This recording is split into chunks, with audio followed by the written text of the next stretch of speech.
ఎందుకు negative mind తోనే ఆయన వ్యాఖ్యలను చూస్తున్నారు? ఆయన స్త్రీని ప్రకృతితో సంబోధించారు, అదే స్టేట్మెంట్ ఇస్తున్న టైంలో అది మాట్లాడుతున్నప్పుడే ప్రకృతితో సమానం అన్నారు, అమ్మ అంటూ సంబోధించారు, తల్లి ప్రకృతి ఒకటే అంటూ కూడా మాట్లాడారు. ఇవన్నీ వదిలేశారు. ఆయన మాట్లాడినటువంటి పొరపాటును మాట్లాడారు, ఇంటెన్షనల్ గా మాట్లాడారు, 2 పదాలను మాత్రమే పట్టుకుని ఇంత రాద్ధాంతం చేస్తున్నారని కొంతమంది క్వశ్చన్ చేస్తున్నటువంటి పరిస్థితి. పాజిటివ్ తీసుకోకుండా నెగిటివ్ మైండెడ్ లో ఎందుకుంటున్నారు అంటున్నారు. ఏం చెప్తారు? అసలు కాదండి, అందులో పాజిటివే లేదండి. ఎందుకంటున్నానంటే, నాకేం శివాజీ తోటి గట్ల పంచాయతీ లేదు, మేమేమి ఆస్తుల పంచాయతీ లేదు. ఆయన అర్ధ సత్యాలతో మాట్లాడారు. అది నా అబ్జెక్షన్. ఆయన ఏమన్నారు, ఇలాంటి బట్టలు వేసుకొని వస్తే మీరే ఇబ్బందులు పాలవుతారు అన్నారు. సరే, ఇబ్బందులు పాలవుతారు అని చెప్పారు, హెచ్చరించారు, బాగుంది. కానీ అసలు ఆయన ఆలోచించవలసింది ఏంటి? ఇప్పుడు నిధి అగర్వాల్ విషయంలో జరిగింది, సమంత దగ్గర జరిగిన దానికి దృష్టిలో పెట్టుకునే నేను ఇలా చెప్పాను అని ఆయన చెప్తున్నారు. కానీ ఆ 2 సంఘటనలు చూసి బట్టలు సరిగా వేసుకుంటేనే సరిపోద్ది అనే ఒక కంక్లూజన్కి రావడం అది కరెక్టా? అది నా వాదన. అది కరెక్ట్ కాదు. ఎందుకంటే ఇప్పుడు మనకి ఢిల్లీలో నిర్భయ ఘటన జరిగిన అమ్మాయి కావచ్చు, లేదు అనుకుంటే ఆయేషా మీరా ఘటన కావచ్చు, దిశ ఘటన కావచ్చు, ఏ ఘటన తీసుకున్నా కానీ వాళ్ళు మంచిగా బట్టలు వేసుకున్నారు. పైగా ఆ రోజు వాళ్ళు చెప్పింది ఏంటి, నిర్భయ ఘటనలో నిందితులు ఎవరైతే చెప్పారో ఆ చెప్పిన మాటలు ఏమైనా అర్ధరహితంగా ఉన్నాయా అంటే ఈ సమాజాన్ని లో మనుషులు ఎలా ఉన్నారో చెప్పేలాగా ఉన్నాయి. వాళ్ళు ఏమన్నారు, ఆ అమ్మాయి మాతో పెనుగులాడింది, అన్నా అని బతిమలాడి ఉంటే గనక మేమంత హింస పెట్టేవాళ్ళం కాదు. అయినా రాత్రి 9ంటికి బాయ్ ఫ్రెండ్తో కలిసి సినిమాకి వెళ్లే అమ్మాయి క్యారెక్టర్ మంచిదని ఎలా అనుకుంటాము? అంటే ఇట్లాంటి వాటి దగ్గర మనం వర్కౌట్ చేయాలండి. చెయ్యకపోతే ఏం జరుగుతుందంటే, ఇవాళ ఏదో మనం కాసేపు మాట్లాడేసాము అయిపోయింది కాదు, రాబోయే తరాలను మనం కాపాడుకోవాలి. ఇప్పుడు ఒక అమ్మాయికి ఏదన్నా అత్యాచారం జరిగింది, ఆ అమ్మాయి విక్టిమ్, కోర్టు కూడా ఆ అమ్మాయికే సపోర్ట్ ఇస్తుంది, సమాజం కూడా అమ్మాయికి సపోర్ట్ ఇస్తుంది. కానీ ఎవరైతే ఆ చర్యకు పాల్పడ్డారో అతను జైలుకి వెళ్తాడు. అతను జైలుకి వెళితే అతని కేసుని ఎదుర్కొనే క్రమంలో కడుపు తీపితోటి తల్లిదండ్రులు ఎంత బాధపడతారు? పైగా ఇవాళ ఈ నిధి అగర్వాల్ దగ్గర మూగిన అబ్బాయిలు కావచ్చు, సమంత చుట్టూ మూగిన అబ్బాయిలు కావచ్చు, నిన్న సినిమా ప్రోగ్రాంలో మంగపతి అని అరుస్తున్న విజిల్స్ వేసిన వాళ్ళు కావచ్చు, సామాన్లు అనగానే విజిల్స్ వేసిన కుర్రాళ్ళు కావచ్చు, అంతా యూత్ అండి. అసలు యూత్ ఇట్లా ఆలోచిస్తే అసలు ఆ సినిమా ఫంక్షన్లకి వెళ్ళేంత టైం ఉందా? ఇవాళ యువత ఎంత అవసరమైన, ప్రపంచం మొత్తంలోనూ మన దేశంలో ఉన్నంత యువత ఎక్కడా లేదండి. ఈ యువత సక్రమ మార్గంలో ఉండాలా అక్కర్లేదా? ఒక అమ్మాయి బట్టలు సరిగా చేసుకోలేదని చెయ్యేస్తాను, లేకపోతే నిస్సహాయ స్థితిలో ఉన్నది కాబట్టి నేను అత్యాచారం చేస్తాను అనే పరిస్థితిలో గనక అబ్బాయిల మైండ్ సెట్ ఉంటే గనక ఈ దేశం ఏమవుతుంది చెప్పండి? వివేకానందుడు ఏం చెప్పారు? శక్తివంతమైన యువకులతోటి ఈ దేశ ప్రగతి ముందుకెళ్తుంది అని చెప్పారు. ఇవాళ అలాంటి యువత మన దగ్గర ఉన్నారు. కానీ ఆ యువత పబ్బుల్లోనో, లేకపోతే గంజాయి కొట్టే దగ్గర, లేకపోతే ఆడపిల్ల కనిపిస్తే చేసే దగ్గర ఉంటే ఎట్లా? మరి ఈ యువతకి మనం చెప్పాల్సింది ఏంటి ఇక్కడ? అమ్మ, మీరు బట్టలు సరిగా వేసుకోకపోతే మీరు ఇబ్బందులు పాలవుతారు అంటే వాళ్ళని ఆ చర్య చేసే వాళ్ళని సమర్థించినట్లుందా? మనం ఇంత నిగూఢంగా ఆలోచించాల్సిన అవసరం. అర్థమైంది మీ పాయింట్, అర్థమైంది కృష్ణ కుమార్ గారు. ఇంకొక చిన్న పాయింట్ ఏంటి, ఇందాక యమున పాట గారు చెప్పారు, ఒప్పుకున్నా ఒప్పుకోకపోయినా సమాజంలో ఏదైనా సరే అతి మంచిది కాదు, అతి మంచిది కాదు. కానీ డ్రెస్సింగ్ విషయంలో కూడా కొంత అతి పెరిగింది, బయటకు వెళ్తే కొంత ఇబ్బందికరంగా అనిపిస్తూ ఉంటుంది. సో ఈ అతి అన్న వాళ్ళకి ఏం చెప్తారు, అతి చేస్తున్న వాళ్ళకి ఏం చెప్తారు? ఎందుకంటే గుళ్ళకి వెళ్ళినా కూడా డ్రెస్సింగ్ ఏ రకంగా ఉంటుంది, గుళ్ళలో కూడా చివరికి బోర్డులు పెట్టేటటువంటి పరిస్థితి, మగవాళ్ళకి కూడా పెట్టారు బోర్డులు, ఆఫ్ కోర్స్ మగవాళ్ళకి కూడా బోర్డులు పెట్టినటువంటి పరిస్థితి. మగవాళ్ళకి ధోతి, లాల్చి కుర్చా, పైజామా డ్రెస్సింగ్ సంబంధించి పద్ధతిగా రావాలి, ఆ విషయంలో ఏం చెప్తారు? అది అంగీకరిస్తారా? పని కొంత పెరుగుతుంది, తీవ్రత పెరుగుతుంది, అంటే మోతాదుకు స్థాయికి మించుతుంది అనేది ఒప్పుకుంటారా? అది టెంపుల్ కండిషన్ కూడా ఈ తెలుగు స్టేట్ లోనే ఉంది. మన తమిళనాడు పోతే కొంచెం కనపడుతుంది, కానీ నార్త్ పోతే అంత కండిషన్స్ ఏమి లేవు. మనం ఎట్లయినా ఎడ్డుస్తూనే వెళ్ళొచ్చు. Right right please continue. అంటే ఇక్కడ మనం ఆలోచించాల్సింది ఏంటంటే, మన దగ్గర అబ్సినిటీ, అభ్యంతరకరమైన బట్టలు, న్యూడిటీ అంటే అసలు బట్టలు వేసుకోకుండా ఉండే వాళ్ళకి సంబంధించి చట్టం ఉంది ఆల్రెడీ. అయితే ఇప్పుడు ఈ ఒక అమ్మాయి, రోడ్డు మీద వెళ్ళే అమ్మాయి వేసుకున్న డ్రెస్సు ఈ చట్టానికి దగ్గరగా ఉందా అని ఎవరు చూడాలి, ఎవరు చెప్పాలి? ఇది ఇంత మైక్రో మేనేజ్మెంట్ జరిగే అవకాశం ఉంటుందా? అందుకని ఎవరికి వాళ్ళు స్వీయ నియంత్రణ పాటించాల్సిన అవసరం ఉంది.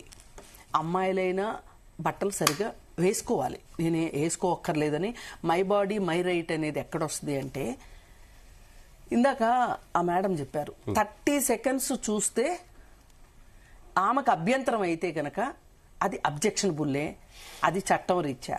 అలాగే మ్యారిటల్ రేప్ అనేది కూడా ఇంకొకటి ఉంది. అక్కడ నీ సొంత భార్య అయినప్పటికీ కూడా నీకు కొన్ని పరిమితులు ఉన్నాయి అని చట్టాలు చెప్తున్నాయి. అంటే అది ఒక ఎక్స్ట్రీమ్ కేసులు చెప్పొచ్చు, అంటే అందరికీ అది వర్తిస్తుందని కాదు. కానీ ఏది ఏమైనా ఒక కన్సెంట్ అనేది ఒకటి ఉంది. అంటే నా ఇష్టము, నా ప్రమేయము అనేది కూడా ఒకటి ఉంది అనేది మనము అవతల వాళ్ళు ఎంతలా ఉన్నా సరే, పోని రెచ్చగొట్టారని అనుకుందాం, రెచ్చగొట్టినప్పటికీ కూడా రెచ్చిపోతే ఏం జరుగుతుంది అని చెప్పాల్సిన అవసరం ఉంది. యమున పాఠక్, ఈ మొత్తం వ్యవహారంలో శివాజీనో ఇంకొకరు ఎవరో ఒకరు వస్తూనే ఉంటున్నారు. తరచుగా స్త్రీల వస్త్రధారణకు సంబంధించి సలహాలో, సూచనలో, లేకపోతే వెకిలి మాటలో, వెకిలి చేష్టలో ఇది కంటిన్యూ ప్రాసెస్ కింద నడుస్తుంది. అసలు ఏం చెప్తారు స్త్రీల వస్త్రధారణ విషయంలో? మీరు ఇచ్చే సజెషన్ ఏంటి? వస్త్రధారణ అనేది మన పర్సనల్ చాయిస్.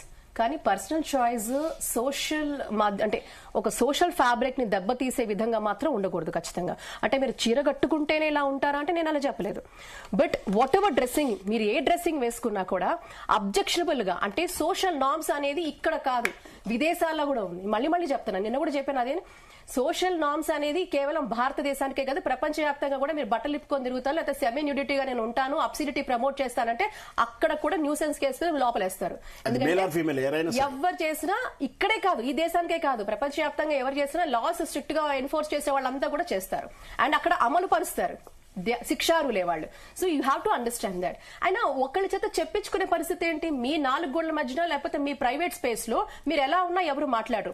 మీరు పబ్లిక్ స్పేస్ లోకి వచ్చి ఇటువంటి ప్రదర్శిస్తేనే యు ఆర్ గివింగ్ పాయింట్, మీరు ఒకరికి అవకాశం ఇస్తున్నారు మాట్లాడడానికి.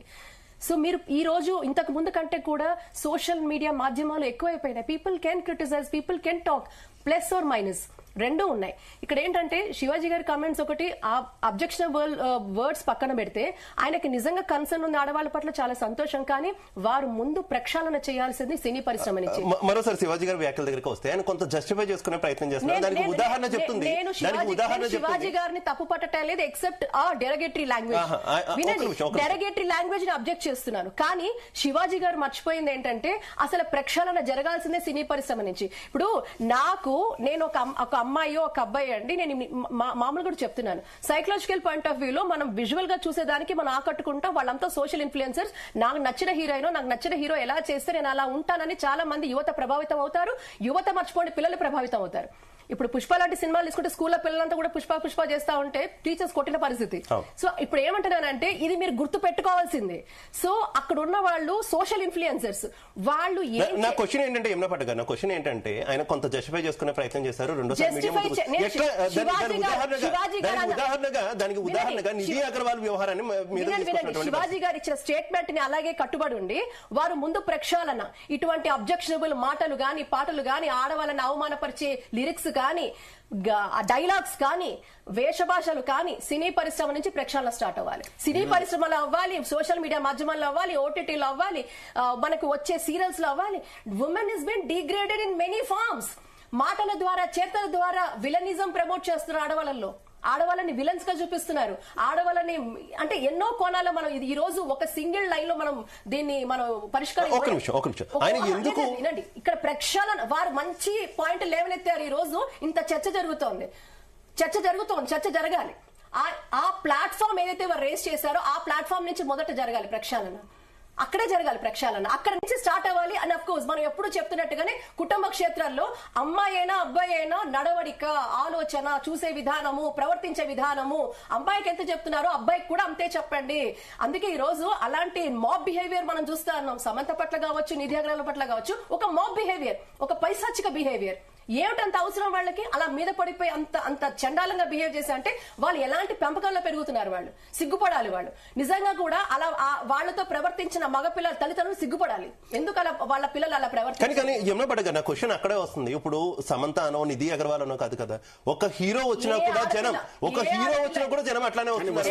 విజయ్ వ్యవహారం కూడా చూస్తాం, ఆ రకంగానే వస్తున్నారు కదా, సంస్కారం ఎక్కడ పోయింది?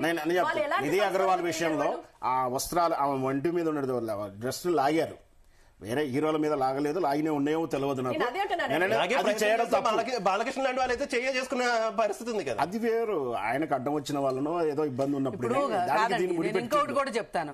ఇప్పుడు ఆయన సినిమా కోసమే ఇదంతా చేశారు అనడానికి 100 రకాల సాక్ష్యాలు ఉన్నాయి.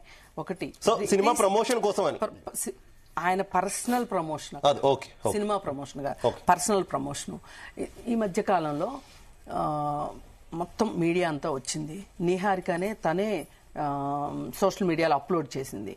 రాఘవేంద్రరావు అనే ఒక పెద్ద అమ్మాయి చక్కగా చీర కట్టుకుని వచ్చింది. వస్తే ఆయన బిహేవియర్ గురించి అందరం మాట్లాడాం. ఆ రోజు ఎందుకు మాట్లాడలేదు శివాజీ? చిన్మయి ఎవరు మాట్లాడలేదు, అబ్జెక్ట్ చెప్పలేదు. ఎందుకు చెప్పలేదండి? వాళ్ళు పెట్టారు. ఎవరు పెట్టారు? నేను మాట్లాడాను, నేను చిన్మయి వాళ్ళు కూడా పెట్టారు.